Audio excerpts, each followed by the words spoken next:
महादेव जी ने कहा, विधाता, मैं जन्म और मृत्यु के भय से युक्त अशोभन जीव की सृष्टि नहीं करूंगा, क्योंकि वे कर्मों के अधीन हो दुख के समुद्र में डूबे रहेंगे। मैं तो दुख के सागर में डूबे हुए उन जीवों का उद्धार मात्र करूंगा। गुरु का स्वरूप धारण करके उत्तम ज्ञान प्रदान कर उन सबको संसार सागर से पार करूंगा। राधे राधे। ओम नमः शिवाय। कैसे हैं आप लोग? ईश्वर कृपा से आप सब अच्छे होंगे। ईश्वर सब पे कृपा बनाए रखे, सबका कल्याण करे। आज हम बताने जा रहे हैं श्री शिव महापुराण के रुद्र संहिता का 15वां अध्याय, सृष्टि का वर्णन। और इसमें सृष्टि का वर्णन किया गया है और आप लोग पूरा वीडियो ध्यान से सुनिएगा। बहुत ही अच्छी कथाएं हैं इसमें और बहुत ही अच्छी कहानियां हैं भगवान की, तो यह आप बड़े ध्यान से सुनिए। चलिए चलते हैं कथा की तरफ। ओम नमः शिवाय, ओम नमः शिवाय, हरि हरि बोले नमः शिवाय। गंगाधराय शिव गंगाधराय, हरि हरि बोले नमः शिवाय। ओम नमः शिवाय, ओम नमः शिवाय, हरि हरि बोले नमः शिवाय। ओम नमः शिवाय। तदंतर नारद जी के पूछने पर ब्रह्मा जी बोले, मुने, हमें पूर्वोक्त आदेश देकर जब महादेव जी अंतर ध्यान हो गए, तब मैं उनकी आज्ञा का पालन करने के लिए ध्यान मग्न हो कर्तव्य का विचार करने लगा। उस समय भगवान शंकर को नमस्कार करके श्री हरि से ज्ञान पाकर परमानंद को प्राप्त हो मैंने सृष्टि करने का निश्चय किया। तात भगवान विष्णु भी वहां सदा शिव को प्रणाम करके मुझे आवश्यक उपदेश दे तत्काल अदृश्य हो गए। वे ब्रह्मांड से बाहर जाकर भगवान शिव की कृपा प्राप्त करके वैकुंठ धाम में जा पहुंचे और सदा वहीं रहने लगे। मैंने सृष्टि की इच्छा से भगवान शिव और विष्णु का स्मरण करके पहले से रचे हुए जल में अपनी अंजलि डालकर जल को ऊपर की ओर उछाला। इससे वहां एक अंड प्रकट हुआ जो 24 तत्वों का समूह कहा जाता है। विप्रवर वह विराट आकार वाला अंड जड़ रूप ही था। उसमें चेतनता ना देखकर मुझे बड़ा संशय हुआ और मैं अत्यंत कठोर तप करने लगा। 12 वर्षों तक भगवान विष्णु के चिंतन में लगा रहा। तात वह समय पूर्ण होने पर भगवान श्री हरि स्वयं प्रकट हुए और बड़े प्रेम से मेरे अंगों का स्पर्श करते हुए मुझसे प्रसन्नता पूर्वक बोले। श्री विष्णु ने कहा कि ब्राह्मण, तुम वर मांगो, मैं प्रसन्न हूँ। मुझे तुम्हारे लिए कुछ भी अधेय नहीं है। भगवान शिव की कृपा से मैं सब कुछ देने में समर्थ हूँ। ब्रह्मा बोले कि अर्थात मैंने कहा, महाभाग, आपने जो मुझ पर कृपा की है वह सर्वथा उचित ही है, क्योंकि भगवान शंकर ने मुझे आपके हाथों में सौंप दिया है। विष्णु, आपको नमस्कार है। आज मैं आपसे जो कुछ मांगता हूँ उसे दीजिए। प्रभु, यह विराट रूप 24 तत्वों से बना हुआ है। यह विराट रूप 24 तत्वों से बना हुआ अंड किसी तरह चेतन नहीं हो रहा है, जड़ीभूत दिखाई दे रहा है। हरे, इस समय भगवान शिव की कृपा से आप यहाँ प्रकट हुए हैं, अतः शंकर की सृष्टि शक्ति या विभूति से प्राप्त हुए इस अंड में चेतनता लाइए। मेरे ऐसा कहने पर शिव की आज्ञा में तत्पर रहने वाले महाविष्णु ने अनंत रूप का आश्रय ले उस अंड में प्रवेश किया। उस समय उन परम पुरुष के सहस्त्रों मस्तक, सहस्त्रों नेत्र और सहस्त्रों पैर थे। उन्होंने भूमि को सब ओर से घेरकर उस अंड को व्याप्त कर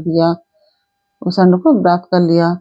मेरे द्वारा भली भांति स्तुति की जाने पर जब श्री विष्णु ने उस अंड में प्रवेश किया तब वह 24 तत्वों का विकार रूप अंड सचेतन हो गया।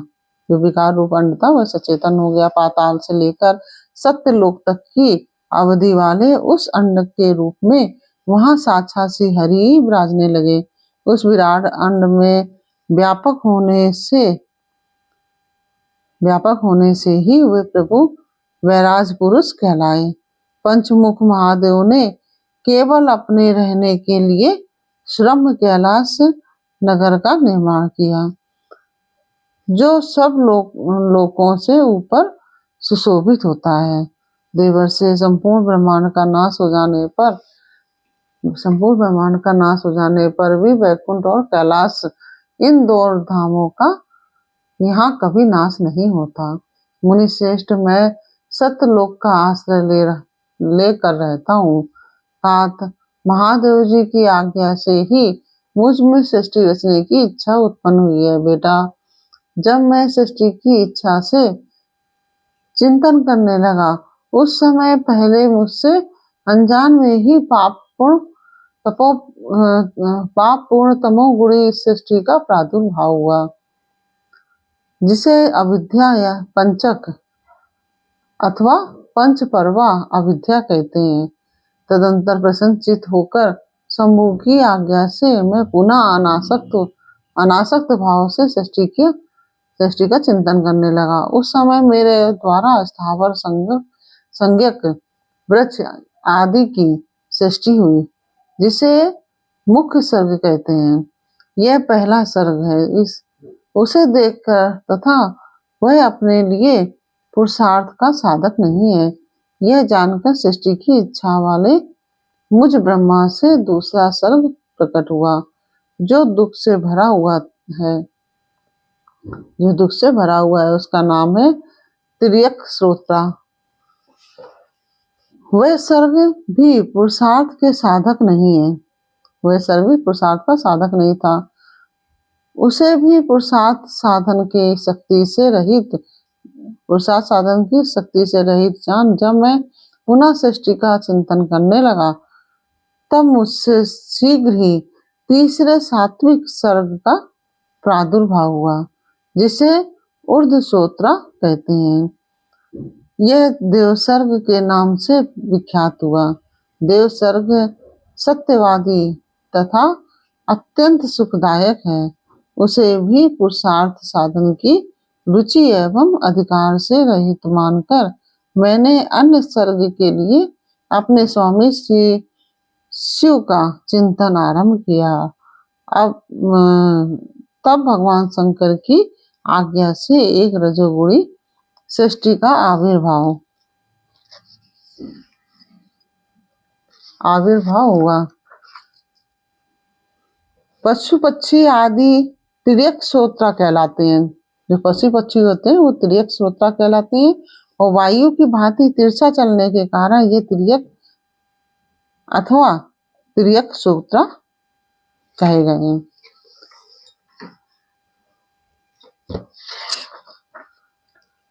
जब भगवान शंकर की आज्ञा से एक रजोगुणी सृष्टि का प्रादुर्भाव हुआ, जिसे अर्वाक श्रोत्रा कहा गया है। इस सर्ग के प्राणी मनुष्य हैं। अर्वाक श्रोत्रा जो है उस सर्ग के जो प्राणी है वो मनुष्य है, जो पुरुषार्थ साधन के उच्च अधिकारी हैं। तदंतर महादेव जी की आज्ञा से भूत आदि की सृष्टि हुई। इस प्रकार मैंने 5 तरह की वैकृत सृष्टि का वर्णन किया है। इनके सिवा 3 प्राकृत सर्ग भी कहे गए हैं, जो मुझ ब्रह्मा के सानिध्य से प्रकृति से ही प्रकट हुए हैं। इनमें पहला महतत्व का सर्ग है, दूसरा सूक्ष्म भूतों अर्थात तन मात्राओं का सर्ग है, और तीसरा वैकारिक सर्ग कहलाता है। इस तरह ये तीनों प्राकृत सर्ग हैं। प्राकृत और वैकृत दोनों प्रकार के सर्गों को मिलाने से 8 सर्ग होते हैं।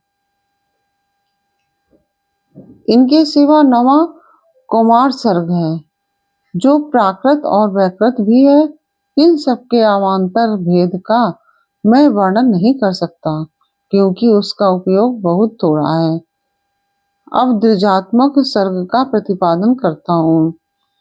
इसी का दूसरा नाम कौमार सर्ग है। कौमार सर्ग है जिसमें सनत सनंदन आदि कुमारों का महत्वपूर्ण सृष्टि हुई है। सनक आदि मेरे 4 मानस पुत्र हैं, जो मुझ ब्रह्मा के ही समान हैं। वे महान वैराग्य से संपन्न तथा उत्तम व्रत का पालन करने वाले हुए। उनका मन सदा भगवान शिव के चिंतन में ही लगा रहता। वे संसार से विमुख एवं ज्ञानी हैं। उन्होंने मेरे आदेश देने पर भी सृष्टि के कार्य में मन नहीं लगाया। मुनि श्रेष्ठ नारद सनकादि कुमारों के दिए हुए नकारात्मक उत्तर को सुनकर मैंने बड़ा भयंकर क्रोध प्रकट किया। उस समय मुझ पर मोह छा गया।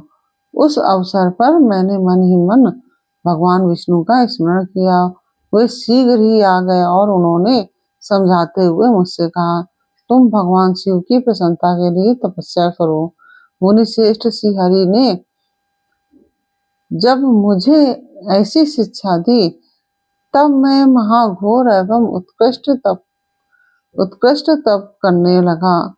सृष्टि के लिए तपस्या करते हुए मेरी दोनों भुवों और सृष्टि के लिए तपस्या करते हुए मेरी दोनों भुवों और नासिका के मध्य भाग से, जो उनका अपना ही अभिमुक्त नामक स्थान है,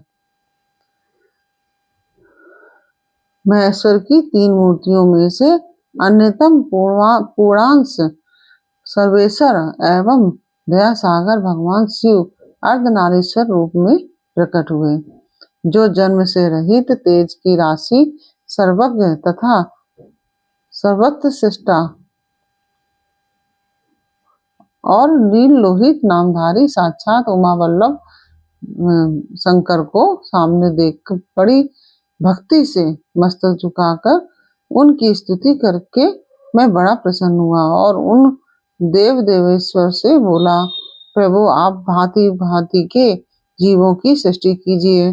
मेरी यह बात सुनकर उन देवादिदेव महेश्वर रुद्र ने अपने ही समान बहुत से रुद्रगणों की सृष्टि की। तब मैंने अपने स्वामी महेश्वर रुद्राज महारुद्र से फिर कहा, देव आप ऐसे जीवों की सृष्टि कीजिए जो जन्म और मृत्यु के भय से युक्त हो। मुनिश्रेष्ठ मेरी ऐसी बात सुनकर करुणासागर महादेव जी हंस पड़े और तत्काल इस प्रकार बोले। महादेव जी ने कहा कि विधाता, मैं जन्म और मृत्यु के भय से युक्त अशोभन जीवों की सृष्टि नहीं करूंगा, क्योंकि वे कर्मों के अधीन हो दुख के समुद्र में डूबे रहेंगे। मैं तो दुख के सागर में डूबे हुए उन जीवों का उद्धार मात्र करूंगा। गुरु का स्वरूप धारण करके उत्तम ज्ञान प्रदान कर उन सबको संसार सागर से पार करूंगा। प्रजापति, दुख में डूबे हुए सारे जीव की सृष्टि तो तुम ही करो। मेरी आज्ञा से इस कार्य में प्रवृत्त होने के कारण तुम्हें माया नहीं बांध सकेगी। मुझसे ऐसा कहकर श्रीमान भगवान नीललोहित महादेव मेरे देखते देखते अपने पार्षदों के साथ वहां से तत्काल तिरोहित हो गए। और इसके साथ ही यह 15वां अध्याय पूर्ण हुआ। यह अध्याय आपको कैसा लगा यह हमें कमेंट बॉक्स में अवश्य बताइए। अच्छा लगा हो तो वीडियो को लाइक शेयर अवश्य कीजिए और कमेंट में ओम नमः शिवाय अवश्य लिखिए। फिर मिलते हैं आपसे अगले अध्याय के साथ अगले वीडियो में। तब तक के लिए ओम नमः शिवाय। राधे राधे।